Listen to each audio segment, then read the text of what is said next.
Hi dears.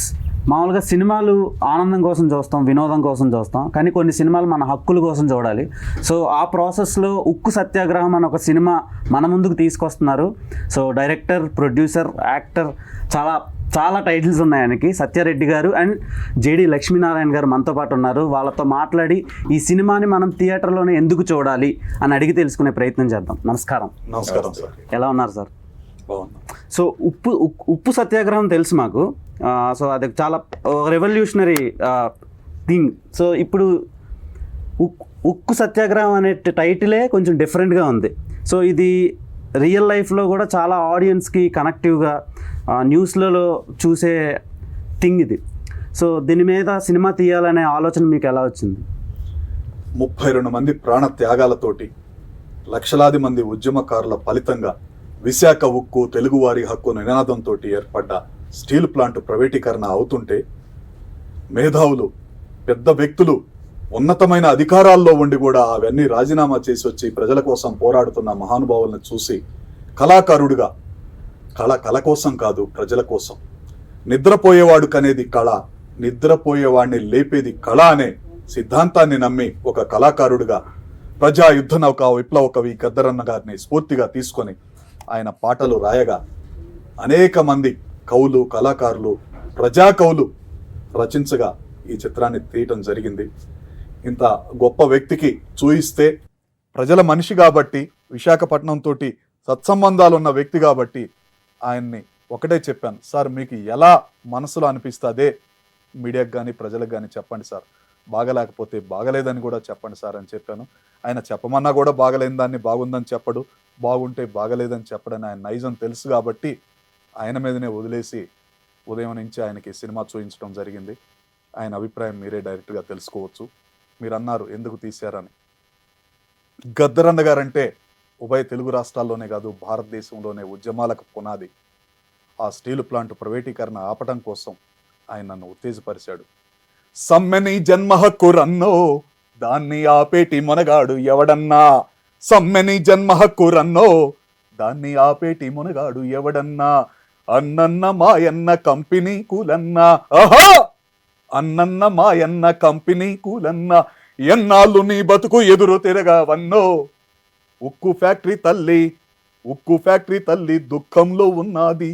Visakhapatnam, Visakha సముద్రము శోకమై పొంగినాది. ఇలాంటి పాట ఒకటి పాడి నాకు వినిపించిన తర్వాత ఖచ్చితంగా సినిమా తీయాలని నిర్ణయించుకున్నాను.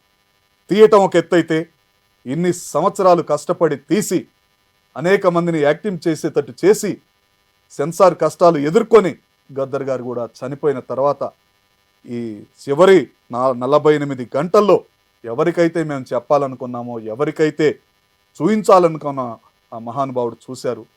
ఆయన అభిప్రాయాన్ని మీరు తెలుసుకోండి. ప్రజలకు ఆయన ఏం చెప్తారో మీ ద్వారా తెలియజేయాలని కోరుకుంటున్నాను. మన former courageous and daring IPS officer and Jai Bharat party founder మనతో పాటు ఉన్నారు, జేడి లక్ష్మీనారాయణ గారు. సో మీరు ఒక రెవల్యూషన్ సార్, సొసైటీకి దొరికిన ఒక గోల్డ్ అండ్ డైమండ్ అని ఐకాన్ అని చెప్పుకోవచ్చు. సో మీరు నార్మల్గా సినిమా ప్రమోషన్స్లో ఇన్యాక్టివ్గా ఉంటారు, అంతగా రారు. సో ఈ సినిమా గురించి వచ్చారంటే దాని వెనక ఒక పర్టికులర్ రీజన్, చాలా స్ట్రాంగ్ రీజన్ ఉండే ఉంటుంది. సో ఆ రీజన్ ఏంటి అండ్ ఈ సినిమాని మీరు ఎందుకు ప్రమోట్ చేస్తున్నారు? ముఖ్యంగా ఏంటంటే ఈ సినిమా భారతదేశ ప్రజలతో ముడిపడిన సినిమా. ఇది కేవలం ఆంధ్రప్రదేశ్ ప్రజలు కానీ, తెలంగాణ ప్రజలు కానీ అనట్లేదు, మొత్తం భారతదేశ ప్రజలతో ముడిపడిన ఒక విషయం ఇది. ఎందుకంటే బేసిక్గా ప్రైవేటైజేషన్ అన్న ఒక విషయం. ఎందుకంటే ప్రస్తుతం నాన్ స్ట్రాటజిక్ సెక్టర్లో ఉన్న వాటన్నింటినీ కూడా ప్రైవేటైజ్ చేయాలన్న దిశగా ప్రభుత్వం ఆలోచిస్తుంది. దానివల్ల ఏంటంటే అనేక కష్టాలు వస్తాయి ప్రజలకు. ఎందుకంటే బేసిక్గా మనది వెల్ఫేర్ స్టేట్. అందులో ఈ ధనికులకు పేదలకు మధ్య ఉన్న అంతరాలు ఏవైతే ఉన్నాయో వాటిని తగ్గించాల్సిన బాధ్యత ప్రభుత్వం. దానికోసమే పబ్లిక్ సెక్టర్ అన్నది వచ్చింది. మనం టోటల్గా అమెరికన్ క్యాపిటలిస్ట్ సిస్టమ్ మనం అడాప్ట్ చేసుకోలేదు. మనం మిక్స్డ్ ఎకానమీ అనుకున్నాం. ప్రైవేటు పబ్లిక్ సెక్టర్ రెండు కలిసి ఉంటాయి. తర్వాత ఇంతకుముందు సత్యారెడ్డి గారు చెప్పినట్టు 32 మంది ప్రాణత్యాగాలతో వచ్చిన ఇది ఒక యూనిట్. తర్వాత భారతదేశంలోనే ఒక పోర్ట్ దగ్గర ఉన్న స్టీల్ ప్లాంట్ ఇది ఒకటి. కాబట్టి ఈ విధంగా ఉన్న యునిక్ ఫీచర్స్ ఏవైతే ఉన్నాయో, ఆ తర్వాత క్వాలిటీ ఆఫ్ స్టీల్ విశాఖపట్నంది చాలా గొప్పది.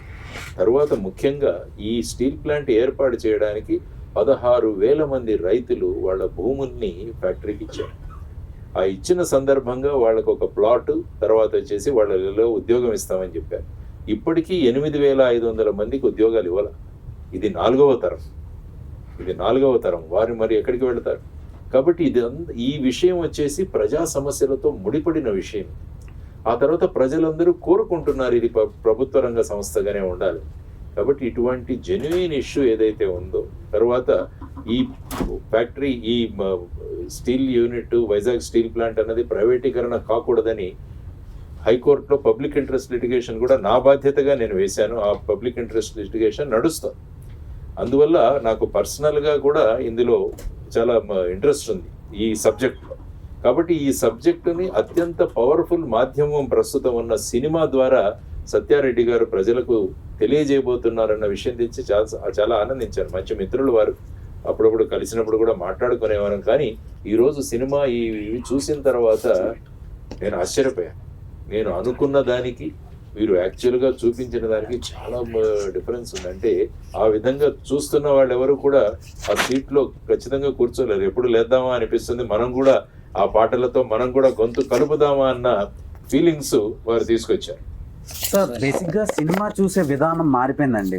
అంటే ఒకప్పుడు అంటే ఏది చూపించినా చూస్తుండే ఆడియన్స్. ఇప్పుడు ఈ సోషల్ మీడియా పెరిగిన తర్వాత ఈ 5G వరల్డ్లో ఆడియన్కి చాలా టెక్నాలజీ దగ్గరికి వచ్చేసింది, చేతిలో ఉంది. సో ఇలాంటి టైప్ ఆఫ్ ఫిలిమ్స్ని థియేటర్లోనే చూడాలి అంటే చాలా మందికి కష్టంగా ఉంటుంది. సో ఈ సినిమాలో స్పెషాలిటీ ఏంటి, అండ్ మీ క్యారెక్టర్ కూడా ఈ సినిమాలో ఉందంట. అంటే గొప్ప వ్యక్తులు ఎలా ఉంటారంటే వాళ్ళు ఇతరులకు ఆపాదిస్తారు వారు చేసిన విషయాలు, వాళ్ళు చెబుతుంటారు. కాబట్టి మిత్రులు కాబట్టి వారు ఆ విధంగా చెప్పారు. కానీ ఈ విషయం ఏదైతే ఉందో అది ఖచ్చితంగా ఈ కంప్లీట్, ఎందుకంటే కథ, మాటలు, తర్వాత వచ్చేసి అప్పుడు దాసరి నారాయణరావు గారు చూసేవారు. వారు కథ, మాటలు, పాటలు, స్క్రీన్ ప్లే అన్ని కూడా దాసరి నారాయణరావు గారు. తర్వాత మళ్ళా ఒకసారి సత్యారెడ్డి గారిని ఈరోజు ఆ టైటిల్ చూసే అవకాశం నాకు దొరికింది. తర్వాత ఆయన స్వయంగా కూడా నటించారు. తర్వాత ఆ ఉద్వేగభరితమైన ఆయన హావభావాలు చూస్తే కూడా ఎప్పుడైతే మనిషి ఆ విషయంతో ట్రూగా కనెక్ట్ అవుతామో అప్పుడు మన శరీరం కూడా స్పందిస్తుంది ఆ విధంగా చేయడానికి. కాబట్టి ఆ పాటలు, తర్వాత ముఖ్యంగా గద్దర్ గారు ఈ సినిమాలో నటించడం అన్నది చాలా గొప్ప విషయం. గద్దర్ గారు నాకు బాగా పరిచయం. ఏం లచ్చన్న ఎట్లున్నావే అంటారు ఆయన కలిసినప్పుడు. కాబట్టి ఆ విధమైన ఆయన్ని కూడా ఒకసారి స్క్రీన్ మీద మళ్ళా చివరిసారిగా ఆయన చూడడం అన్నది కూడా జరిగింది. ఆయన కూడా చాలా ఇన్వాల్వ్ అయి చేశారు. ఎవరు, కోరేటి వెంకన్న గారు కావచ్చు, లేకుంటే సుద్దాల అశోక్ తేజ గారు కావచ్చు, వారు రాసిన పాటలు, అందులో ఉపయోగించిన పదాలు కూడా చాలా ఇదిగా ఎమోషనల్గా, ఇన్స్పిరేషనల్గా ఉంటాయి. మీరు అన్నారు సినిమాకి వెళ్ళి కూర్చోవాలి. సినిమా సాధారణంగా మనం ఒక ఎంజాయ్మెంట్ కోసం లేకుంటే టైంపాస్ కోసం చూస్తుంటాం. కానీ కొన్ని సినిమాలు మన సామాజిక బాధ్యతతో చూడాల్సిన అవసరం కూడా ఉంది. ఎందుకంటే ఈ సినిమాకి ఎంత ఖర్చు పెట్టి తీసిన తర్వాత ఇది ఎవరి కోసం తీస్తున్నారు? ఫైనల్గా ఒక అభూత కల్పన కాదు, ఫ్యాంటసీ వరల్డ్ కాదు, ఇది రియాలిటీ. అందుకని ఈ మధ్య నాకు చూస్తున్నది ఏంటంటే బయోపిక్స్ కూడా బాగా జనాలు చూస్తున్నారు.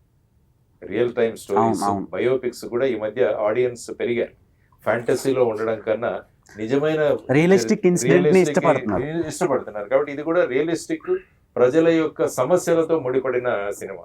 కాబట్టి నేను చెప్పినట్టు ఇది కేవలం ఎంటర్టైన్మెంట్ మాత్రమే కాదు, ఇందులో సామాజిక బాధ్యత ఉంది. సామాజిక బాధ్యతతో వీరు సినిమా తీసినప్పుడు మనం కూడా సామాజిక బాధ్యతతో స్పందించడం అన్నది మనిషి యొక్క లక్షణం. కాబట్టి ఈ సినిమా ఖచ్చితంగా సినిమాలో థియేటర్లో చూడండి అని నేను మీ ద్వారా, దేవ్ గారి ద్వారా తెలియజేస్తున్నాను వీక్షకులందరికీ కూడా. Treat it as a social responsibility. ఎందుకంటే మన సమస్య, మనం ఇల్లు కట్టుకునే స్టీల్ గురించి ఉన్న సమస్య, క్వాలిటీ స్టీల్ ప్రొడ్యూస్ చేసే స్టీల్ ప్లాంట్ యొక్క సమస్య, అది స్టీల్ ప్లాంట్ సమస్య కాదు, మనందరి సమస్య. కాబట్టి ఇది ప్రైవేట్ రంగంలోకి వెళ్లకుండా ప్రభుత్వ రంగంలో ఉండాలి. దానికి కారణాలు ఏంటనేవి కూడా ఈ సినిమాలో చూపించారు.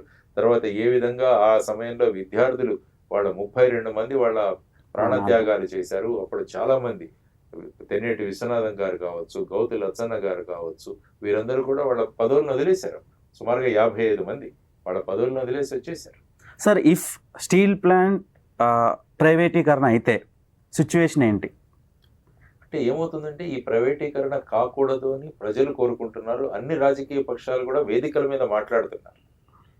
ఇంక్లూడింగ్ భారతీయ జనతా పార్టీ కూడా ఈ స్టీల్ ప్లాంట్ ప్రైవేటీకరణ అవ్వదనే చెబుతున్నారు. అది అందరూ ఆ విధంగా మాట్లాడుతున్నప్పుడు మాకు కూడా ఆనందం కలుగుతుంది. అంటే ఈ స్టీల్ ప్లాంట్ ప్రైవేటీకరణ అవ్వదులే.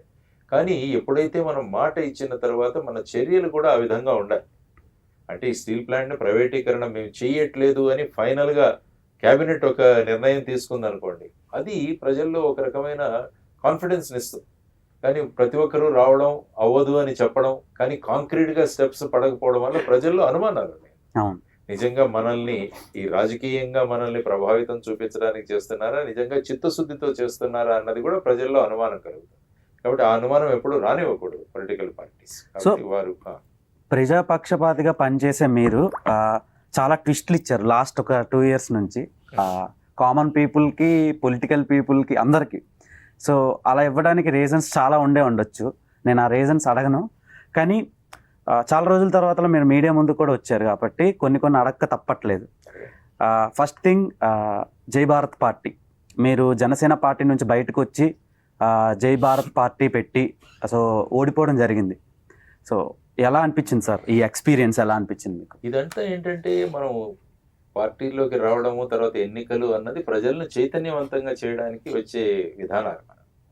ఎందుకంటే లేకుంటే ప్రస్తుతం ఉన్న ఎన్నికల్లో ఇంత ఇన్వెస్ట్మెంట్ పాలిటిక్స్ అయిపోయాము. ఇంత డబ్బులు మీరు ఇన్వెస్ట్ చేయాలి, ఆ తర్వాత బిజినెస్ అయిపోయింది ఆటోమేటిక్. అందుకని బిజినెస్ పీపులే వస్తున్నారు, మోస్ట్ ఆఫ్ ది పీపుల్ ఈ పాలిటిక్స్. ఎంటర్ప్రెనర్స్, తర్వాత ఈ ఫ్యాక్టరీ పెద్ద పెద్ద యూనిట్స్ పెట్టిన వాళ్ళు, ఈ విధంగా వాళ్ళందరూ దిగుతున్నారు. సో దానివల్ల ఏమవుతుందంటే ఇన్వెస్ట్మెంట్ పాలిటిక్స్, కాస్ట్లీ పాలిటిక్స్ అయిపోతున్నాయి ఇవన్నీ. కాబట్టి దీని నుంచి నిజమైన ప్రజాస్వామ్యం తీసుకురావాలంటే ఒక హోప్ ఎక్కడైనా క్రియేట్ చేయాలి. అందువల్ల దాన్ని ఓటర్లను చైతన్యవంతులుగా చేసే బాధ్యత మేము ముఖ్యంగా జై భారత్ నేషనల్ పార్టీ పెట్టిన ప్రధానమైన ఉద్దేశం. ఎందుకంటే ఒక పార్టీ ఓవర్ నైట్ను ఎప్పుడు కూడా అవ్వదు. ఇది ఒక లాంగ్ డ్రాన్ బ్యాటిల్. ప్రజలను చైతన్యవంతం చేయాలి, వాళ్ళ ఓటు హక్కు సక్రమంగా వినియోగించుకోవాలి. మనం మాల్కి వెళ్తే ప్రతి వస్తువు చూసి కొనుక్కుంటాం.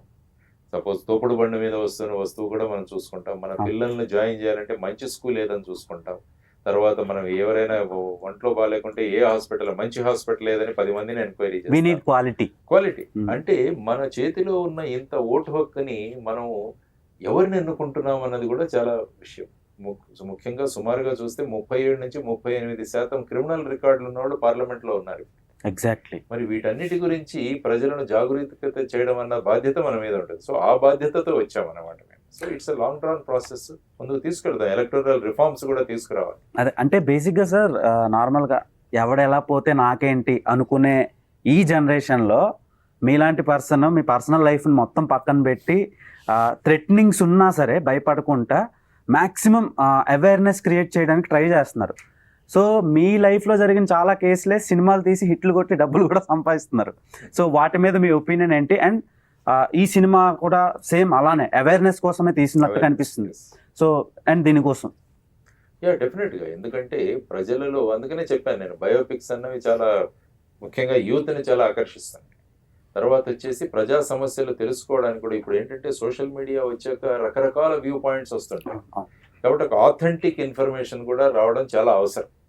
అది కూడా మెయిన్ స్ట్రీమ్ దీంట్లో ఫిల్మ్లో రాగలిగితే అది ఇంకా ప్రభావవంతంగా ఉంటుంది. ఎందుకంటే సోషల్ మీడియాలో ఎవరు ఏదైనా మాట్లాడచ్చు, కానీ నిజమైన సినిమా తీస్తున్నప్పుడు అది కూడా ఇటువంటి పబ్లిక్ ఇష్యూని తీసుకొని చేస్తున్నప్పుడు అందులో చాలా రీసెర్చ్ కూడా చేసింటారు.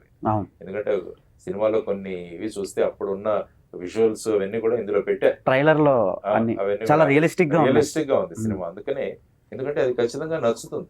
ఎందుకంటే బేసిక్ గా మన దగ్గర యువతరం చాలా పెద్ద సంఖ్యలో ఉన్నారు. కాబట్టి వాళ్ళను ప్రభావితం చేస్తే వాళ్ళే రేపు దేశాన్ని ముందుకు తీసుకెళ్లాల్సిన వాళ్ళు. కాబట్టి వాళ్లకు ఏ విధంగా ఇష్యూస్ పరిచయం చేయాలన్న దృష్టితో కూడా వీరు కూడా ఒక సోషల్ రెస్పాన్సిబిలిటీతో తీసిన సినిమా. అందుకని నేను చెప్పాను, మనం కూడా ఒక సోషల్ రెస్పాన్సిబిలిటీగా దానికి రెస్పాండ్ అవ్వాలి అని అంటున్నాను అన్నమాట. ఈ సినిమాకి బిగ్గెస్ట్ మీరే సార్. ఎందుకంటే ప్రమోషనల్గా చెప్తున్నాను నేను. ఒక రకంగా ఒక సినిమా తీసి ఆడియన్స్ వరకు తీసుకురావడం చాలా కష్టం. తీయడం ఒక రకమైన కష్టం, అది ఒక కామన్ ఆడియన్స్ వరకు తీసుకురావడం అనేది అది కత్తి మీద సాము లాంటిది. సో దాంట్లో మీరు పాల్గొన్నందుకు వీళ్ళు నిజంగా లక్ ఫీల్ అవ్వాలి. అండ్ ఈ ప్రమోషనల్ ఈవెంట్కి మీరు వచ్చి ఉక్కు సత్యాగ్రహం ఆడియన్స్కి చూడమని మీరు మీ వాక్యాల్లో ఎలా చెప్తారు ఆడియన్స్? డెఫినెట్గా, ఎందుకంటే మన ప్రజాస్వామ్యంలో మన జీవితాలతో అనేక అంశాలు ముడిపడి ఉంటాయి. ఆ అంశాల గురించి మనకు ఒక అవగాహన ఉండడం చాలా అవసరం. ఆ అవగాహన మనం పేపర్లో చదవచ్చు, లేకుంటే టీవీ ఛానల్స్లో చూడవచ్చు. కానీ మన భారతదేశంలో, ముఖ్యంగా దక్షిణ భారతదేశంలో అత్యంత పవర్ఫుల్ ఏదైనా మీడియా ఉంటే అది సినిమా. ఎందుకంటే లక్షలాది మంది ఫ్యాన్స్ ఉంటారు. ఒక్కొక్క సినిమా హీరో తీసుకుంటే లక్షలాది మంది ఫ్యాన్స్ ఉంటారు. తర్వాత రాజకీయాల్లో కూడా సినిమాలో ఉన్న వాళ్ళని ఆదరించింది మన దక్షిణ భారతదేశం. అటు తమిళనాడు కావచ్చు, ఇటు ఆంధ్రప్రదేశ్ కావచ్చు, కర్ణాటక, ఇవన్నీ కూడా వీళ్ళందరూ కూడా ఈ విధమైన ప్రభావం. కాబట్టి అటువంటి ఆడియన్స్ను ప్రభావం చేసేది మళ్ళా ఇటువంటి సినిమాలే. అందువల్ల ఈ సినిమా మాధ్యమం ద్వారా ఈ నిజమైన సమస్యను మీ ముందు ఉంచడానికి ప్రయత్నం చేస్తున్నారు. కాబట్టి చూడండి, అందులో మీకున్న కామెంట్స్ ఇవ్వండి.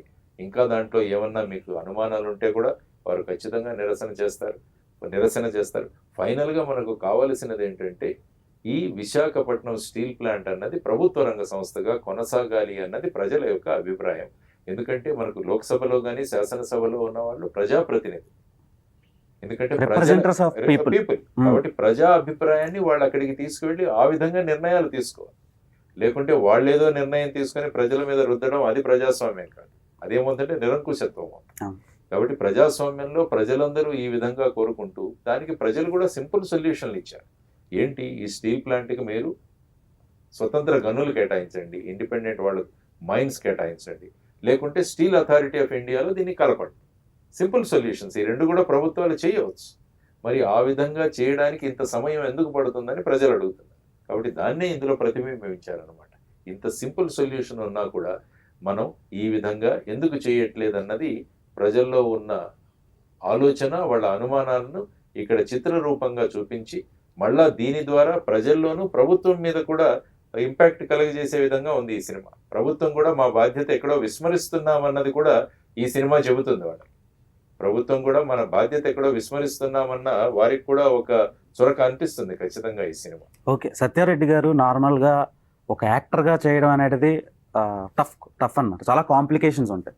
ఒక ప్రొడ్యూసర్గా చేయడం అతనికి ఒక కాంప్లికేషన్ ఉంటుంది. తర్వాత ఒక రైటర్గా చేయడం అతనికి ఒక వర్క్ చాలా హార్డ్ ఉంటుంది అన్న. సో ఇవన్నీ మీరే నెత్తినేసుకొని వర్క్ చేశారు కదా.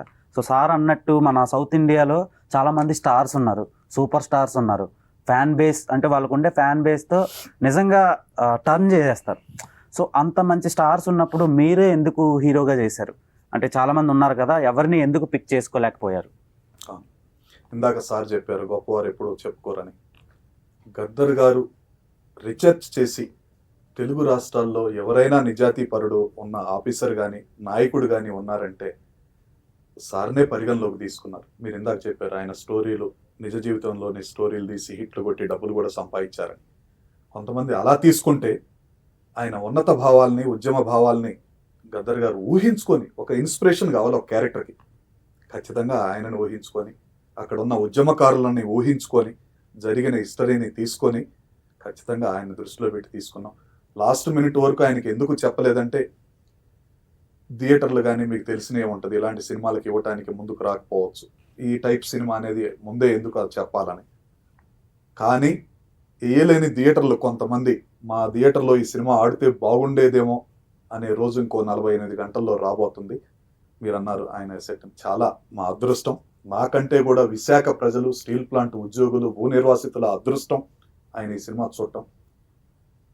ఆయనకు ఒకవేళ నచ్చి ఉండకపోతే, నేను తప్పుదారి పట్టించుంటే దాంట్లో సత్యారెడ్డి గారు ఫోన్ వచ్చింది వెళ్ళిపోతున్నాను అంటాడు. ఒక్క సెకండ్ కూడా నాకు సమయం ఇచ్చేవాడు కాదు, మీడియాతోటి మాట్లాడేవాడు కాదు. ఆయన చూడని మీడియా కాదు, ఆయన చూడని నేషనల్ మీడియా కాదు, ఇంటర్నేషనల్ స్థాయిలో వెళ్ళాడు. రియల్గా ఆయన మా కథానాయకుడు.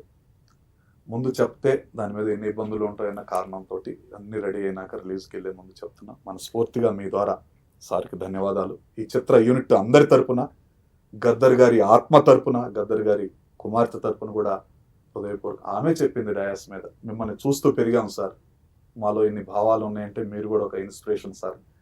అలాంటి వాళ్ళు తెలుగు రాష్ట్రాల్లో ఎన్నో వందల వేల మంది ఉన్నారు, వాళ్ళల్లో నేను ఒకడిని. రాజకీయాల్లో వేరుగా ఉన్నా కానీ భావాల్లో, ఉద్యమాల్లో ఎన్నోసార్లు కలిసాం ఆయనతోటి. చాలాసార్లు చెప్పాను సార్ మీరంటే ఇన్స్పిరేషన్ అని, వాళ్ళల్లో నేను ఒకడిని. ఈ కథానాయకులు మీరు అన్నట్టు నేను అడిగితే చాలామంది వస్తారు. నేను చాలామంది కథానాయకులతోటి 53 సినిమాలు తీశాను. ఇదే ఛాంబర్లో ప్రొడ్యూసర్ సెక్టర్ చైర్మన్గా ఎలక్టెడ్ బాడీలో గెలిచాను. కానీ ఒక అమ్మాయిని పెట్టుకున్నాము హీరోయిన్గా, ఒక క్యారెక్టర్ని.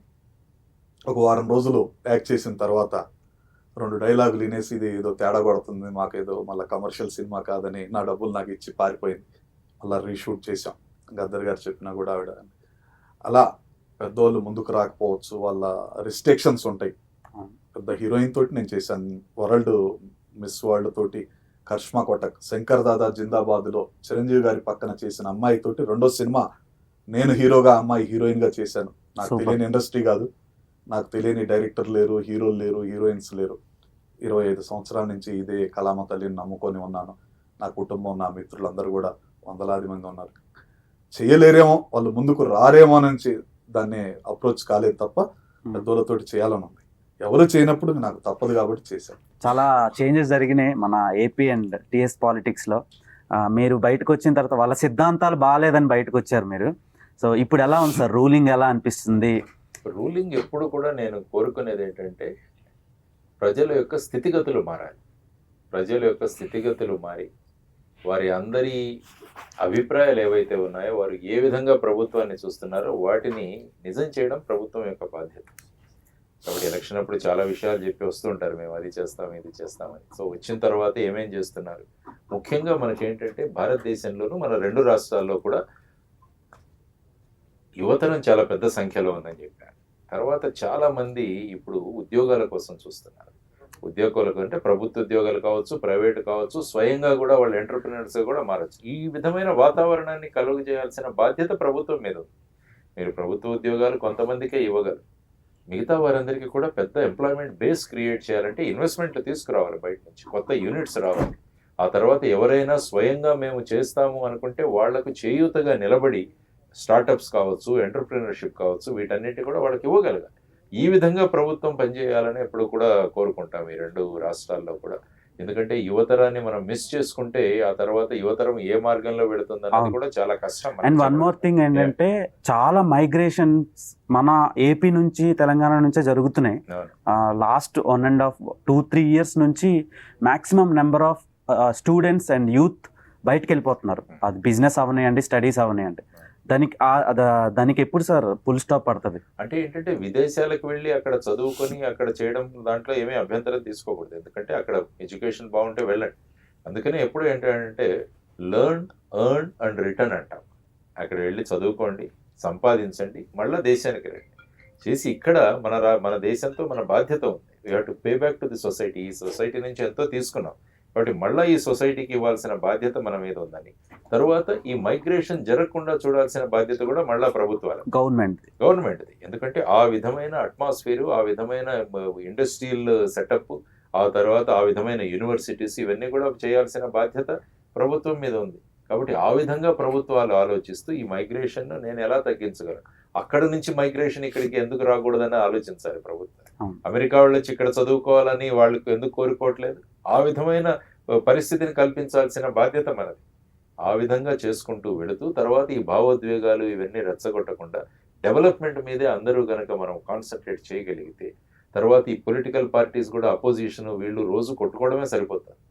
అలా కాకుండా ఎలక్షన్స్ అయిపోయిన తర్వాత అందరూ కన్స్ట్రక్టివ్గా కనుక కూర్చొని సలహాలు సూచనలు తీసుకుని వెళ్ళగలిగితే మనం అభివృద్ధిలో పోటీ పడతాం.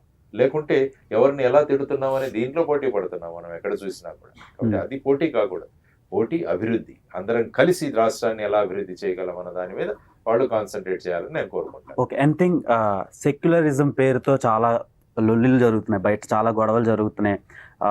అది రిలీజియస్ డిస్క్రిమినేషన్ కావచ్చు, ఎక్కడైనా కాదు, బంగ్లాదేశ్లో కూడా సేమ్ ఇష్యూస్. సో వాటి మీద మీ ఒపీనియన్ సార్? ఇప్పుడు ఏంటంటే మనం బేసిక్గా నేను అందుకనే అంటాను, మన మతం మన పూజ గదిలో, మన కులం మన గడప దగ్గర ఆగిపోవాలి. మనం ఇంటి నుంచి బయటపడిన తర్వాత అందరం కూడా ఈ దేశం యొక్క పౌరులు అన్న భావనతో మనం ముందుకు వెళ్ళాలి. కాబట్టి మన భారత రాజ్యాంగం కూడా ఈరోజు కాన్స్టిట్యూషన్ అడాప్షన్ డే ఈరోజు 26 నవంబర్. కాబట్టి ఈరోజు మన సెక్యులర్ అండ్ సోషలిస్ట్ ఈ 2 పదాలు మనకు 42వ కాన్స్టిట్యూషన్ అమెండ్మెంట్ యాడ్ చేసుకున్నాం. నిన్ననే సుప్రీంకోర్టు కూడా చెప్పింది ఇవి 2 కూడా ఉండాలి. సెక్యులర్ అంటే అన్ని మతాలను సమంగా ప్రభుత్వం ఆదరించడం. సోషలిజం అంటే కేవలం కొంతమంది చేతుల్లో మాత్రమే ఆదాయం లేకుండా అందరికీ దాన్ని ఇవ్వగలగాలి. ధనికులు పేదలకు మధ్య ఉన్న ఈ వ్యత్యాసం ఏదైతుందో ఈ వ్యత్యాసాన్ని తగ్గించాలి. మరి ఈ రెండు జరగట్లేదు కదా. జరగాలి కదా, మరి అటువంటి వాళ్ళని ఎన్నుకోవాలి ప్రజలు. మరి అటువంటి ఆలోచనలు ఉన్న వాళ్ళని చేసుకోవాలి. ఇప్పుడు ఈ ఉక్కు సత్యాగ్రహం అవుతోంది, ఉద్యమం అవుతోంది అంటే ఏ విషయం కూడా ఉద్యమం స్థాయికి వెళ్లకుండా చూసుకోవాల్సిన బాధ్యత ప్రభుత్వాల మీద ఉంది. అంటే ఫైనల్గా ఇప్పుడు చూసాం, మన రైతులది కూడా మనం చూసాం. రైతులు కూడా ఒక సంవత్సరం రోజు వాళ్ళు అక్కడ బార్డర్లో కూర్చోవడం వల్ల ఆ 3 చట్టాలను వెనక్కి తీసుకెళ్లాల్సి వచ్చింది. ఎప్పుడు కూడా ప్రభుత్వాలు ప్రజల యొక్క అభిప్రాయాలను తీసుకొని వాటిని స్పందించి వాళ్ళతో డైలాగ్ ఇవ్వాలి, వాళ్ళతో చర్చించాలి. మా నిర్ణయం ఇలా ఉంది, మీరు ఇలా అంటున్నారు, అందరూ కూర్చొని చర్చించుకొని ఫైనల్గా దానికి ఒక సొల్యూషన్ తీసుకురావాలి. అలా కాకుండా మేము ఇదే చేస్తాము అంటే ఫైనల్గా ఇలాంటి సత్యాగ్రహాలు చేయాల్సిన అవసరం వస్తుంది. ఆ అవసరం రాకూడదు ఎప్పుడు కూడా ప్రభుత్వాలు. సో ఆ విధంగా ఆలోచించాలి. కాబట్టి ఏంటంటే ఈ సెక్యులరిజం గురించి మీరు మాట్లాడారు కాబట్టి అందరూ మనం ఒకరినొకరు గౌరవించుకోవడం ఇదే ప్రతి రిలీజియన్ కూడా చెబుతుంది, ప్రతి మతం కూడా ఇదే చెబుతుంది. ప్రతి ఒక్కరిలో దేవుడు ఉంటాడు, ఆ దేవుడిని గౌరవించాలి అన్నదే మనం అనుకుంటున్న విషయం. కాబట్టి ఇటువంటి ఆలోచనలు చేసి ఈ విధంగా మతాలు కులాలు అని ప్రజల్ని రెచ్చగొట్టడం అది కరెక్ట్ కాదు. ఎప్పుడు కూడా కేవలం ఎన్నికల కోసం ప్రజలను విభజించడం అన్నది ఈ మతాలు కులాల పేరిట ఇంత అభివృద్ధి చెందుతున్నాం, ఇంత చదువుతున్నాం, ఇంకా మనం మతాలు కులాల మీదే మన ఆలోచనలు ఉండిపోతే మరి అభివృద్ధి దిశగా ఎప్పుడు వెళతాం మనం? ఇది అందరూ ఆలోచించాల్సిన అంశం. ఫైనల్గా వై షుడ్ బి వాచ్ ఉక్కు సత్యాగ్రహం in theatres on November 29th అంటే మీరేం చెప్తారు? Yes, it is my social responsibility అంట. ఎందుకంటే ప్రజా సమస్యలతో ముడిపడిన విషయం, ప్రజల యొక్క అభిప్రాయాలతో ముడిపడిన విషయం, దేశం యొక్క ప్రగతి కోసం ముడిపడిన అంశం. కాబట్టి ఈ 3 అంశాలు ఉన్నాయి కాబట్టి ఈ సినిమాలో ఖచ్చితంగా చూడండి. ఇటువంటి విషయాలను ప్రోత్సహిస్తే ఏమవుతుందంటే ఇటువంటి సబ్జెక్టులు వస్తాయి. ఓకే, ఎందుకంటే ఇటువంటి విషయాలు real time problems, real time ఇష్యూస్కి మనం ప్రేక్షకులు కనుక ప్రోత్సాహం ఇస్తే ఎంతో మంది ప్రొడ్యూసర్స్ వీళ్ళు కూడా నిజమైన సమస్యలను బయటికి తీసుకొచ్చి ప్రజలకు ఇస్తారు. దీనివల్ల ప్రభుత్వాల మీద కూడా దాని ప్రభావం ఉంటుందని తెలుసుకోవాలి. కాబట్టి ఇది ఆదరించాల్సిన సామాజిక బాధ్యత ఉందని నేను అనుకుంటాను. ఓకే, అండ్ సత్యారెడ్డి గారు, 1 word అబౌట్ ఉక్కు సత్యాగ్రహం. మహనీయుల చరిత్ర, తెలుగు జాతి చరిత్ర ప్రజలకి ఈ జనరేషన్కి చూయించబోతున్నాం. ఇది తెలుగు జాతి ఏంటి, ఉక్కు సత్యాగ్రహం ఏంటి, 32 మంది ప్రాణాలతోటి సాధించుకున్న కాపాడుకోవటం ఎలా అనే దానికి సార్ చెప్పినట్టు ఇది ఒక ఇన్స్పిరేషన్గా మిగులుద్ది. సీట్లో నుంచి సినిమా అయిపోయి లేవబోయేసరికి ప్రతి ప్రేక్షకుడు తెలుగువాడు, విశాఖ ఉక్కు ఆంధ్రుల హక్కు, విశాఖ ఉక్కు తెలుగువారి హక్కు అని పైకి అంటాడు. ఒకవేళ అనలేని వాళ్ళు హృదయంలో అనుకుంటారు. ఈ సినిమా చూస్తే ఉద్యమంలో ప్రత్యక్షంగా పరోక్షంగా పాల్గొన్నట్టేనని కూడా మీ ద్వారా సార్ సమక్షంలో అందరికీ తెలియజేస్తున్నాం. Thank you sir. Thank you so much for giving your precious time to ఉక్కు సత్యాగ్రహం. అండ్ మీకు కూడా wish you all the very good luck sir. So ఈ సినిమా November 29వ తేదీన థియేటర్స్లో మన ముందుకు వస్తుంది. ఖచ్చితంగా వెళ్ళి చూడండి, ఎంకరేజ్ చేయండి. ఇలాంటి ఫిలిమ్స్ ఇంకెన్నో రావాలని మనస్ఫూర్తిగా కోరుకుందాం. Until then, signing off Dev Tompala. Bye by.